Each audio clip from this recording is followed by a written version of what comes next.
What's up? Patrick LaRouche here. You can find me at Live Pain Free Process. I'm the owner of a pain-free concierge service that's designed to get the best version of you out. And I do this with the Live Pain Free Process that I designed that tackles hard problems in the emotional world, in the physical world, as well as in the mental world. What we now are doing is week 3 of shoulder pain, which we're going to be dealing with trigger point work. Trigger point work is going to free up contractile tissues within the muscle. So your body has now gone through many different things. You started checking yourself in the world of how am I addressing life?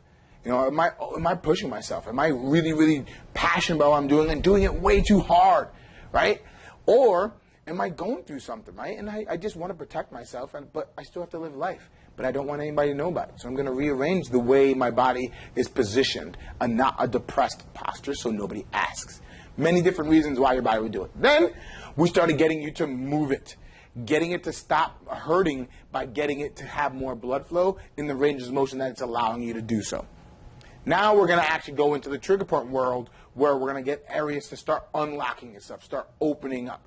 So last week we talked about pec stuff. Pec plays a humongous role what happens in the shoulder.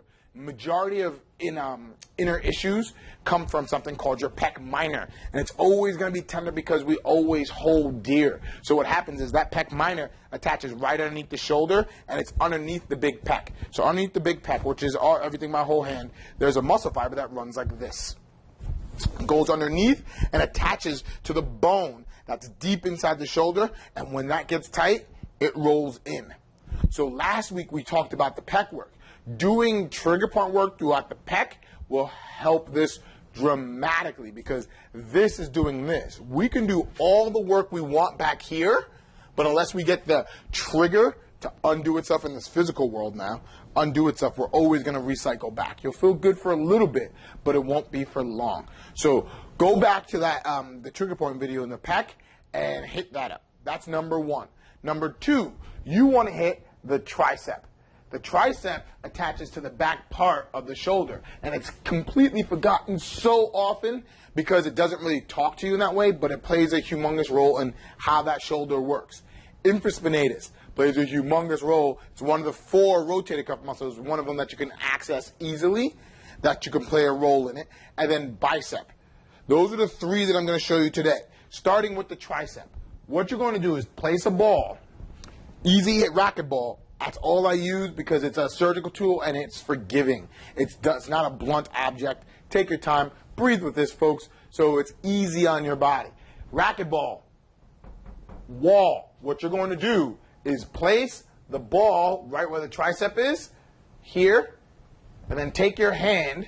Now, this is a flexible issue for some people. Grab your bicep. And now step forward and lean into it. Once you lean into it, your body's going to fire. Poof. It's going to say, ow, ow, ow, because the tricep has rarely ever worked. Grab the ball again, lower the ball, drop it, put in, lean into it. Again, do this with your breath. Your body needs to understand this is not an attack. It's easy. Breathe. Stay a couple seconds. If you are flexible enough to move at this point rather than being so stiff and rigid, start to bend your knee and you'll start rolling up your tricep.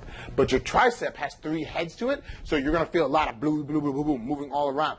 Try to stay in one line running up the tricep. Number 1. Number 2, infraspinatus. Same concept. Here, we covered this one in the upper back as well.